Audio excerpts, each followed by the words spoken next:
Final Cut and Logic on the iPad. This is MacVoices. MacVoices is supported by Collective, an all-in-one financial solution for the self-employed. Learn more at collective.com. Today's MacVoices is supported by Kolide. Kolide ensures only secure devices can access your cloud apps. It's zero trust, tailor-made for Okta. Book a demo today at kolide.com/MacVoices. Welcome to MacVoices. This is a talk of the Apple community, and I'm Chuck Joyner. Folks, it's Tuesday night, 8 p.m. Eastern, 5 p.m. Pacific, whatever time that is, wherever you are. We are in the MacVoices channel on YouTube at youtube.com/MacVoicesTV, along with some of our friends here on camera and some of our other friends in the chat room. We'd love to have you join us. It's probably a little late to join us this month, but next month you can join us. Or if you're just listening and haven't checked into the chat room yet, please do and say hello. We'd love to see you. Bunch of stuff to get through today, but I'm going to start out a little bit differently. Well, no, I'm going to introduce the panel, then I'll tell a couple stories because I have a couple stories to share. Starting out as usual, David Ginsburg is always first, so he's always up there in the corner of my screen. David, good to have you. Oh, it's great to be here. Thanks for having me. And always look forward to a Tuesday night. And boy, there was some fun things to talk about tonight. Can't wait. Yeah, I'll say. Winning the award for the brightest shirt of the evening, Mr. Brian Flanigan-Arthurs. Brian, good to see you, and I love the shirt. Thank you. Good to be here. Should have brought some sunglasses for everyone then. I'll put a filter on the video so that But no, I love the shirt. Should. Thank you. Eric Bolden is here. He's got a boring shirt, but he's got a really nice, bright, big pink flower behind him. got the peach tree blooming. Another bloom. Is that same thing? Peach. Yep. Okay. I was only getting one bloom, but a bunch more popped out. So good. The weeping peach. Okay. Web Bixby has checked in after, I believe, missing a week, at least one. I think Web. You're muted, Web. Bring the boom down.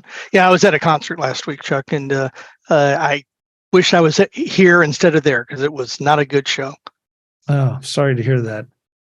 You want to reveal, or would you just rather pass on it? I went and was disappointed at Janet Jackson. Oh, interesting. Great stage show, great staging, terrible sound. Oh, I feel your pain. Yes. I have left concerts because of the sound quality. Anyway, good to be here, Chuck. I'm restraining myself, so I'm not going to. I'm just going to let it ride. I'm going to let it ride right over into Jeff Gamet. Jeff, good to have you. Chuck, I admire your restraint. I'm doing all right, and I'm happy to be here. Well, good. Well, we're happy to have you. Jim Rea got in just under the wire, just as I was doing the introductions. Jim, it's good to have you. Hello. He's a man of few words starting out. He gets better later, folks, as he gets warmed up. Well, I have a couple stories to share with everybody tonight before we get to the topics. The first one, it has to do with AirTag tracking. I don't know if it was the security update that Apple released or whatever, but for the first time this weekend, I was being tracked by an AirTag. For a lot of the weekend, even on the golf course, I was being tracked by an AirTag. And I couldn't figure this out because, I kept patting myself down, trying to find it, think, it's and it says it's an AirTag that's not mine. And it finally occurred to me that it was my sister's. She was in the golf cart with me, and I was with her a lot of the weekend. And so we were in reasonably close proximity. And it was the AirTag that I have given her to put on her keys. So I'm here to tell you that the tracking thing really does work. And it wasn't just once or twice. I mean, it just kept annoying me I'll say every 5 minutes, maybe it was a little longer, saying, there's an AirTag tracking you. And do you want to do something about it? So if you haven't had the experience, it's interesting because, it's not something I was worried about, but it really did show me that tracking works and the warnings work. So for what that's worth. And Chuck, can I share my AirTag story with you, which is actually relevant? Sure. So a couple of days ago, when I was out on a walk, found an AirTag just laying on the sidewalk, and I picked it up and scanned it, thinking maybe it had been reported or tagged as lost. It wasn't, still hasn't. So I brought the tag home, hoping someone will report it as lost, so I can get it back to them. And I still haven't received an alert that there's an AirTag with me that isn't mine. So I'm guessing because I scanned it, it's just not going to give me alerts. Well, are you sure the battery's still good? Well, if I could get data off of, well, actually, that's a really good question, because the NFC part will work without the battery. Correct. I have no idea. I should try putting a battery in it and see what happens. Did it say it was activated? Oh yeah, it's yeah. It's okay, it's a real AirTag, or it's someone's AirTag. It's been activated. So it did come up in your notifications that it showed to be activated. Yeah. But yeah, when I did the thing where you hold the AirTag to the top of your phone. Right. Yep. Okay. Then the battery's okay. So that's interesting. That's something that maybe I'll try to experiment with. That if you scan an AirTag that's annoying you, does it go away? That's interesting. That would be an interesting experiment to do. Yeah. I was going to also add, I would think you should be able to bypass it, say, hey, you know what it is, and then it stop bothering you. I haven't tried it, but Dave, I think I did have that option, but I didn't want to exercise it because I couldn't. I thought, is this malfunctioning? I wasn't worried about somebody really stalking me. Right. But it was just kind of interesting that, okay, so where is this AirTag that I don't have any pockets or anything else that are How did you unexplored. finally decide it was your sister's? Because it suddenly occurred to me that that I was the one that gave her the AirTag for her keys, and that had to be the only AirTag that was anywhere near me other than the ones that I have for myself. And it did stop. So then how come she didn't get alerts? Because that's a good question. Huh. Yep. That's a real good question, because I have an AirTag on my keys. Maybe her phone isn't updated yet. Well, that's possible, Eric. I don't know. Because they changed the timing on how quickly you get alerted. Oh, did they? Okay, I did not know that. Well, I want, as a public service announcement, I wanted to let folks know that it really does work. And Eric, you just explained why all of a sudden it seems to be working a lot more aggressively with that update. So interesting point. Yep. The other story I have to tell. You remember a while back I said we were going to start a new segment called Spams and Scams? I'm not sure if this is one or not. You may remember that I reported to you all, it's been probably several months ago, getting an invoice for Apple Care for a purple iPhone that I don't own. And this week I got a notification for Apple Care Plus for the same iPhone, a purple iPhone that I guess the credit card had gone bad and it needed to be fixed. And of course there were links in it that I did not click. And then I got another reminder that, hey, your Apple Care is going to expire if you don't fix this. I called Apple and talk to them again about this. They won't identify the iPhone. They say that nothing matches up with their records. So again, as a public service announcement, if you get one of these things, and this looks really, really good. I mean, this looks exactly like something that you would expect Apple to send you, with no typos, no crazy language or anything, just very subtle little links in there that may or may listen. It may be a case of just a mistaken email. I don't know. But at the end of the day, I'm not clicking something to find out. I love you guys, but I'm not going to click it to find out. So just be aware that if you get something like this, by all means, log into your account. Just don't use those links to do it, and check it out. But what really caught my attention though was, and this is why I start to think maybe this is legit in some way, is that it's the same iPhone from several months ago. And also, both of these emails, they address the same thing, all the numbers match and everything. So either someone is really perpetrating a very specific scam and going to a lot more trouble than they usually do, or it's completely legit and the emails just got messed up. I mean, the other thing you could do, I'm sorry. Oh, no, go ahead, Dave. I mean, the other thing you can do is you don't have to click the links, but hover over those links and not do anything. It'll tell you right away what, as far as what URL it points to. Don't click it, of course. Unfortunately, I can't do that because this came to my company email address, and they have an aggressive spam fighting service. Yeah, we do too. Yeah, so it doesn't actually show me the link, but that's a great suggestion. Yeah. So anybody else seen anything like this?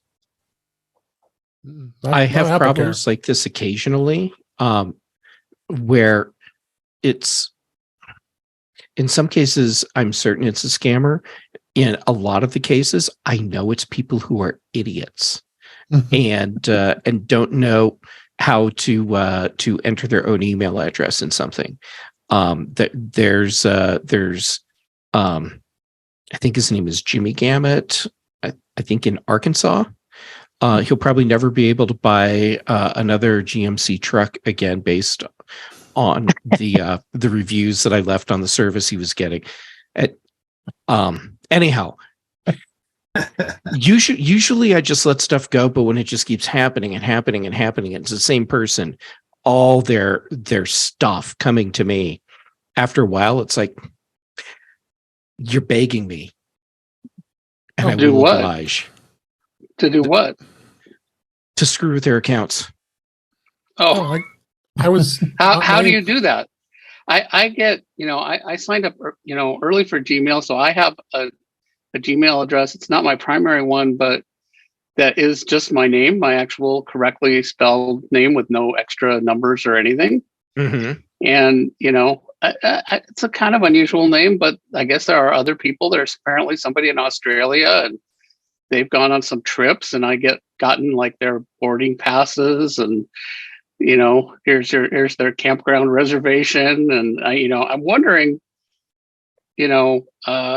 how are they managing on these trips, because they're not getting any of these notices apparently. I wonder the same thing. Yeah, you'd think they'd notice. There was somebody in England that got a mobile phone, and I was getting all these British Telecom. Here's your warranty information, and it clearly wasn't a scam because there was no call to action. But and there's no way to notify. There was, I did get somebody in, I guess has my name, and their grandmother was sending them money, and I was able to contact her and you probably don't want to do this. Mm-hmm. And she seemed very nice, and then she did it again. Bless her heart. Well, and the other thing about this one too is it never mentioned my name. It lists the email address, but it just says "Dear Customer." There's a flag. What did it want you to? It wanted you to renew. It was something about telling you that you're or update a credit card. You said. Yeah, update a credit card for a late payment notice on Apple Care. Yep. And so Apple's not going to do that. No. Well, they would. I mean, they would send you a notification, I'm sure, if you missed a payment on Apple Care because they want to be paid, and so they're going to egg you on.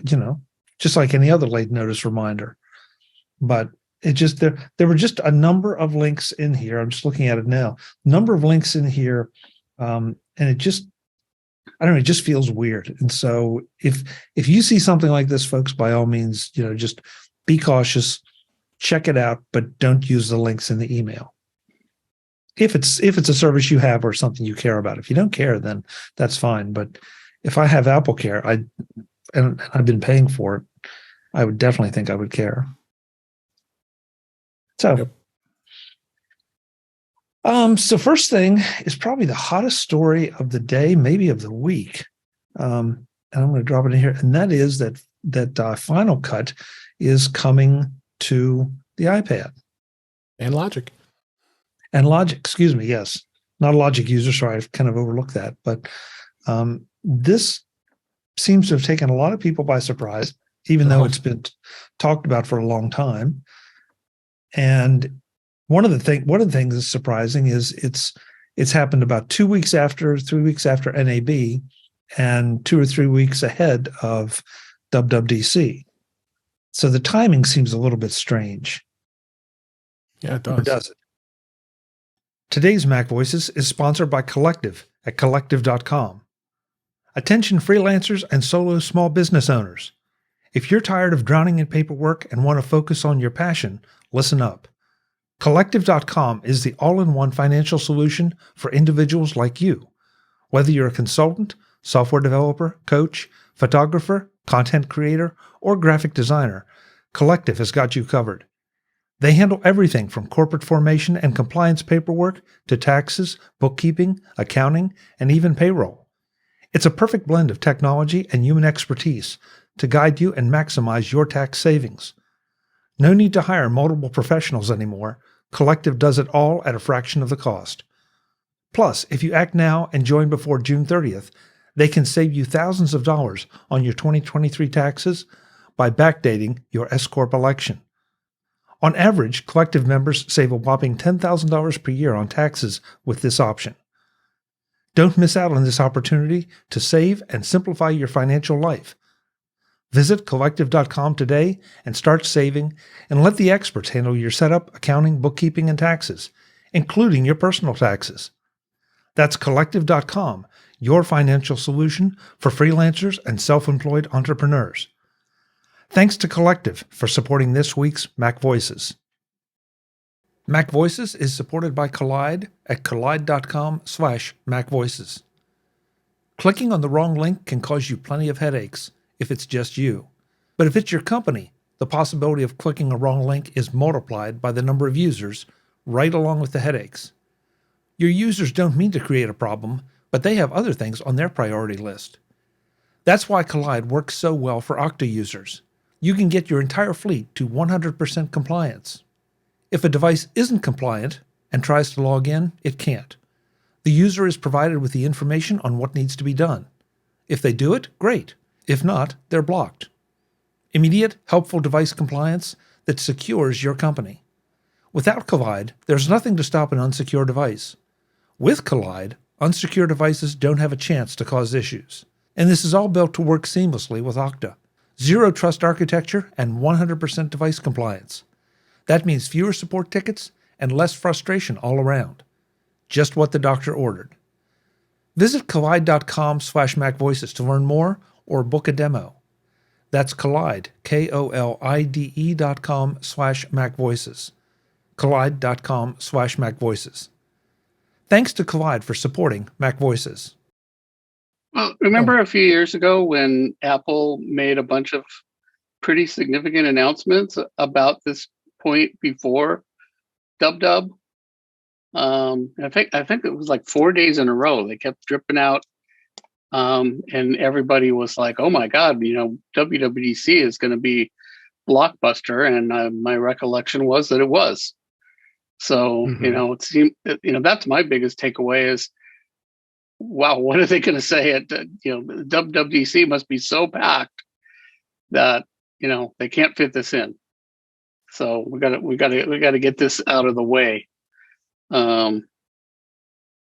It does seem a little surprising they didn't do it NAB, but this isn't really, it's not really a broadcaster thing. I mean, broadcasters aren't going to use iPads to edit videos, so. No, I don't know about that. I beg to differ on that one too. Yeah, Jeff, I know No. you use LumaFusion. You're doing a lot of editing on your iPad. Mm-hmm. And last I checked, he's not a broadcaster. That's true. However, one data point isn't necessarily indicative of the entire market. Having an iPad as a mobile production tool, great. And now Jim just went invisible. Oh no. Yeah, really. The iPad as a mobile production platform, I think is very enticing to a lot of broadcasters. So my guess is that while this is not going to completely revolutionize the iPad as a content creation tool, for the market that wants it, this is going to be a very welcome monthly subscription. And it's reasonable. I mean, the fact of the matter, what they say, it was $49 a year for a subscription for both, if I'm not mistaken. Yeah, and that's pretty reasonable if you ask me. I mean, compared to some of the other tools that are out there, look at what Adobe does and what they charge insane amounts for their products. And why not? If you're doing audio editing and and a lot of Final Cut people are out there, it's going to be a great thing. Now, only thing that's going to be a bit of a challenge is if there are some people who still have older iPads, M1 or higher is the only way you're going to be able to use the Final Cut Pro. It looks like the A12 will work for Logic. So then you got those I limitations. thought it was only some features required. I just read it. I thought series. But to be fair, I don't remember what I had for lunch today. Yeah. So, Well, so a couple things, and Jim, your point about broadcasters is well taken, except that NAB is no longer. It's the National Association of Broadcasters show, right. But broadcast is. Let's say that the non-broadcast stuff represents a very healthy piece of that show. It's the days of it just being for broadcasters are long gone. Now I think the term broadcasters also being redefined over the past several years. Yeah, I'd agree. Yeah. Yeah. So. Well, I'm just saying, providing a possible why Apple might have done. Somebody at Apple must have been thinking. I mean, I'm not disagreeing with any of that. Seems to me like NAB would have been a perfect place, considering the timing. Why not do it 2 weeks early? But Apple didn't do that. So, right. Well, and it's also interesting to note that it's not going to be available until the end of the month. They've announced it, but it's not available. Is it the 23rd or 25th? I think. Yeah, that's only 2 weeks. Yeah, 2 weeks from now. Yeah. I'll correct myself. It's each. So $49.99 for each product if you want, and then there's a 1 month free trial. It's still reasonable. You get if you buy you buy Final Cut Pro standalone on a Mac. It was what, $300. Yeah. But also, too, they're not just offering year subscriptions; they're offering monthly subscriptions. Yeah, if you want to just do it for a few months, right? Yeah, so if you want to dip your toe in, you can do that for $5 for a month and try it out. And if they have the free trial too. Yeah, and if this is one of those that you don't need, you only need a couple times a year or just for certain projects, you can dip in and out and probably potentially save yourself some money there too. Yep. Mark Fuccio's in the chat. He says, anyone with an iPhone is a potential broadcaster. Good point, Mark. We're all potentially citizen journalists. Yeah. Or citizen entertainers. But I've even seen the local news broadcasters that they use an iPhone occasionally for what they're doing. So I agree with Mark. It's everything. Is this the first Pro software that Apple's had that's on a subscription basis? Believe so. Yeah, I thought that was Think so. interesting too. Yeah, I fully am happy with the subscription model, so it's not a commentary on that. But I just thought it was interesting that they went with the subscription model on that. So it's I think it's a smart move on their part. I don't think people were going to jump and pay $300 or $400 for a standalone, and then Apple doesn't want that generated revenue. And just looking at the results, look at how they did in services. I mean, there you go, more into that pot for the services section of their profitability. Is anybody surprised? I was, or I have been so far, even though it's just out today, that there hasn't been more of a kickback on a subscription pricing for this. I mean, it sounds like this group is accepting of it. Yeah. Anybody I think surprised? for the market that Apple's going for, subscription pricing is totally reasonable, and it's a pretty good price if it's a product you need. I think if this was iMovie as a subscription, we'd probably see more people really annoyed. One thing that I've seen that people commenting on, like I said, it's early, but the fact that the Final Cut requires an M1 iPad, so it's like my iPad, it won't work. I've got a 2018 iPad Pro, and how many people know what kind of processor is in their iPad? That's something that Apple has always sort of, downplayed. And Jim, I'd be surprised if you don't have an adequate, an iPad with an adequate processor, if it will let you download that, because the apps, the App Store will know what kind of iPad you're on. I know, hopefully it won't, but the point is that it won't, like Final Cut on the Mac, goes fairly far back, and it'll work on Intel Macs and stuff like that. So it's interesting that this iPad version doesn't. Like, it doesn't even run on most new iPads. If you went and bought an iPad in the store, chances are it won't run Final Cut. Oh. Well, this is a product for the iPad Pro, not for the iPad product line in general. It's not going to work on the Air. It's not going to work on the iPad.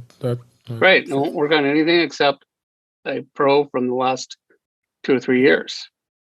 2 years. That's when the M1 2 years. came out. Okay. I couldn't remember whether it was 2 or 3. That's what I have. I currently have an M1. So and I don't. But I didn't buy one. I didn't upgrade to the M2, so I can stay with the M1. And I will be upgrading my iPad. So I use my iPad every day. It's kind of I've mentioned this before on this show that when I have a meeting, I take the iPad to a meeting for note taking and so on and so forth. It's just more convenient for me. I'll just put it that way, as opposed to taking my MacBook with me. So a lot of executives love the iPad and love the format. I mean, I get questions all the time. I've had questions from execs that work in my office that say, hey, maybe it'd be a good idea to have an iPad versus me looking around my laptop all the time. So you're right. I mean, especially if you travel a lot and they travel a lot. So I'm sure that's what they love, the convenience of the portability of an iPad and that. Mm-hmm. When I travel, I carry my iPad and my MacBook. Well, we're different. I'm the same. So, going back to subscriptions, I went and looked at, comparable products with Adobe. You got Adobe Premiere Pro and you have Adobe Audition for audio.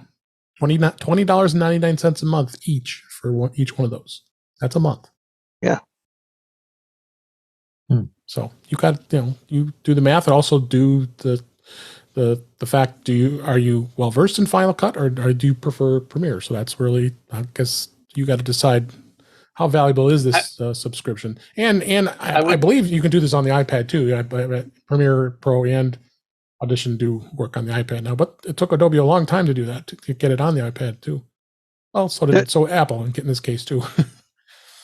Does anyone think the timing is interesting too? They didn't want to do it at NAB because they didn't want to get drowned out, if you will, even though I think it would have been the dominant story. But they didn't want to wait till WWDC. They announced it today, but it's not released for a couple of weeks. Just the timing. Does anybody find that interesting? Yeah. I thought we just talked about that. Well, to some degree, but I'm with you, Webb. I sort of what Jim said. Does that mean that Dub is so packed, or is this would this be, even though it might have a place to be announced at Dub, would this just be a distraction from what they really want the main story to be? Because judging by the media's reaction today, at least in my RSS feeds, everybody was going nuts over this. Yep. This is not a developer product announcement. No. Yeah. So announcing it before WWDC, regardless of what else they have coming at that keynote, seems like a totally reasonable thing to me. It wouldn't surprise me, though, if dropping this announcement right now is a precursor to other announcements that will be coming at WWDC. Possible. Well, and some of the stuff I've seen on, today on developer media, or I don't know, what do you call it, social media, is mentioning, since it is coming out in 2 weeks, it's not an iOS 17 thing. So that, it's not being built on technologies in iOS 17, which is kind of interesting. They didn't need a new version of iOS for it. Yeah, that's true. Eric? How much of this timing is maybe related to the recent numbers that came out of Apple with lower sales of iPads and fewer laptops and stuff going out, and the stories related to vendors that produce screens and what kind of retooling are they willing to do or not willing to do based on how many units will Apple be selling. Maybe this is something a lot of people have been looking forward to, and something that indicates that there might be a bunch of additional purchases coming out for something that uses nice screens. Therefore, maybe there shouldn't be so much worry about will Apple be buying screens from factories, and the drop in numbers maybe isn't as much of a concern because there are all these different products that will get purchased, and future numbers are likely to improve, maybe. Well, presumably the primary driver of the timing was that the software was done. I don't think it's been done for 6 months and they've been sitting on it. And obviously it's not it's going to be ready in 6 months. It's ready in 2 weeks, which is almost immediate. And so, I don't think it would play into something that big. It's just a question of why didn't they do it in NAB, which just happened? Why didn't, and Dub, although it's not a developer thing, but, they could easily have been there. And had they done it in Dub, it could have been, you can download it today, right? They could have just delayed the, you can download it for a week, and it could have been Dub. Here it is. It's on the App Store right now. Go get it. So it seems like they consciously were like, we want to separate this from Dub, and enough so that they did announce it 2 weeks early. So not apparently there's still just a little bit of T crossing and I dotting. It must be very minimal, but it's not ready today. But they felt like we need to get this announcement out, which to me says yeah, we definitely need to separate this, from, maybe they think that whatever's happening at Dub would have just drowned it out. And, but yeah, it's kind of, it's just a press release. I mean, this seems like the kind of thing that, they haven't even released a video, have they? Have they released a video of how it works? There was a video on Mac Rumors article. Okay. Next time, this MacVoices live panel finishes off a complex discussion of Logic and Final Cut Pro coming to the iPad, and then turn their attention to the demise of Bridge. This is MacVoices. I'm Chuck Joyner. I'll see you next time. Thanks for watching. Visit MacVoices.com for show notes and to connect with Chuck on social media. Get involved in our Facebook group or like our Facebook page, and get more out of your Apple tech with MacVoices Magazine, free on Flipboard and on the web. And if you find value in it all, consider supporting us through either our Patreon campaign at patreon.com/MacVoices or by making a one-time donation via the PayPal link on our front page and in the show notes of each episode. You will join these fine people who help bring you MacVoices.